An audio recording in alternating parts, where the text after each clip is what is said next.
वर सुगंध पसरलेला हा एकदम टेस्टी भात बिर्याणी तर नाही, पण बिर्याणीपेक्षा कमी सुद्धा नाही. हे कोबीचं भात आहे. कुणाला कुणाला कोबी आवडत नाही नक्की सांगा.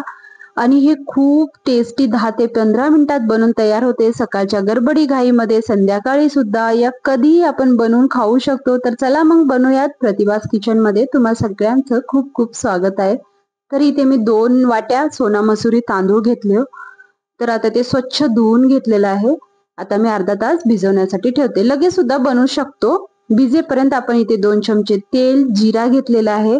आता मी जिरा तडतडल्यानंतर अख्खे मसाले जे स्टार फूल, दालचिनी या तेजपत्ता जेही असते ते आपण बिर्याणी 10 रुपयाच्या पॅकेटामध्ये येते ते घ्यायचं.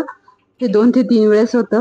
आणि काजू घातलेले 7 ते 8, मधोमध चिरून एक 5 हिरव्या मिरच्या घातलेल्या आहेत. कारण लाल मिरच्याचा वापर करणार नाही मी, म्हणून थोडे जास्त घेतलेले आहेत. 1 वाटीभर कांदा आणि त्याचबरोबर कढीपत्ता घालायचा. ते सगळं चांगलं असं गोल्डन झाल्यानंतर आता आपण इथे अद्रक लसूण जे फ्रेश मी आताच वाटून घेतलेलं आहे, ह्याचं कच्चं वास जाईपर्यंत आपल्याला हे परतून घ्यायचं आहे. हे अद्रक लसूण जरा परतून झाल्यानंतर 1 टोमॅटो घेतलेला आहे.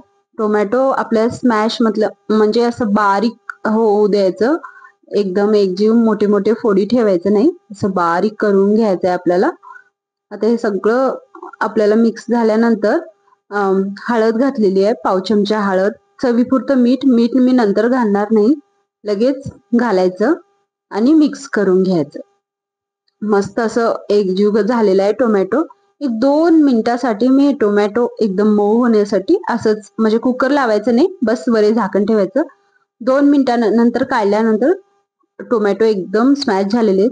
थोडीशी कोथिंबीर आणि ह्यामध्ये थोडंसं पुदिना घालायचं. पुदिनानं खूप छान टेस्ट आणि सुगंध येतो, नक्की घाला. आता इथे मी कोबी घेतलेली आहे.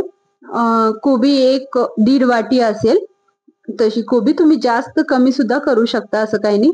तर इथे बटाणे घालायचे हिरवे, माझ्याकडे नव्हते आणि हे अगदी ऑप्शनल आहे. तर मी कॉर्न घेतलेला आहे. तुम्हाला आवडत नसेल तर स्किप करू शकता. फक्त पत्ता गोबी म्हणजे कोबी पासून बी बनवू शकता. 2 मिनिट ठेवायचं झाकण. कोबी मस्त झालेली आहे. जिरा पावडर, धनिया पावडर आणि आपण गरम मसाला इथे घालणार आहोत. बस इतकंच. आता हे 3 साहित्य, जिरा पावडर, धनिया पावडर आणि गरम मसाला, हे घातल्यानंतर मिक्स करायचं. आणि सगळ्यात महत्वाचं म्हणजे इथे मी 1 चमचाभर डेसिकेटेड कोकोनट, कोणतंही म्हणजे वाळल्या खोबऱ्याचं कुट असलं ते सुद्धा घालू शकता. हे स्किप करू नका, खूप छान टेस्ट येते खोबऱ्याने. तर इथे जे भिजून ठेवलेले तांदूळ होते ते घातलेलं आहे. मस्त असं आपल्याला ह्या फोडणीमध्ये, ह्या तेलामध्ये मिक्स करून घ्यायचं आहे. लगेच पाणी घालू नका, 1 मिनिट. आता 2 वाट्या तांदूळ घेतलेला आहे, तर डबल घालूयात, म्हणजे 4 वाट्या पाणी घालायचं आहे. जर म्हणजे बासमती जर तांदूळ घेतलं तुम्ही तर थोडस ते पाणी कम करू शकता. असं मी 4 वाट्या घेतलेल्या आहे. आता मिक्स केलेलं आहे. 2च शिट्या काढायच्या, जास्त शिट्या काढायचं नाही.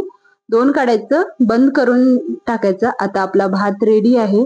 पूर्ण थंड झाल्यानंतर, शिटी पूर्ण गेल्यानंतर, म्हणजे हवा गेल्यानंतर मस्त भात रेडी आहे, तुम्ही पाहू शकता. आणि एकदम मोकळं, म्हणजे कुकर मध्ये बनवलंय तर चिकट भात असं अजिबात नाही. तुम्ही पाहू शकता किती मोकळं. 2च शिट्या काढायचं आणि 4 वाट्या पाणी. जितकंही घेतो त्याला डबल करायचं, म्हणजे पाणी जितके तांदळाला, ते तुम्हाला माहितच असेल. तर मस्त असं मोकळासा भात रेडी आहे आणि खूप छान सुगंध येत आहे. नक्की एक वेळेस करून बघा आणि मला कमेंट मध्ये नक्की सांगा की भात कसं झालंय. बिर्याणी पेक्षा भारी लागते का नाही मला हे सांगा. रायता बनवा आणि त्यासोबत खावा, एकदम छान वाटते भात हे. तर तुम्हाला व्हिडिओमध्ये खरंच काही थोडंही आवडलं असेल तर नक्की लाईक करा, शेअर करा, सगळ्यात महत्वाचं कमेंट करून सांगा कसा झालाय भात.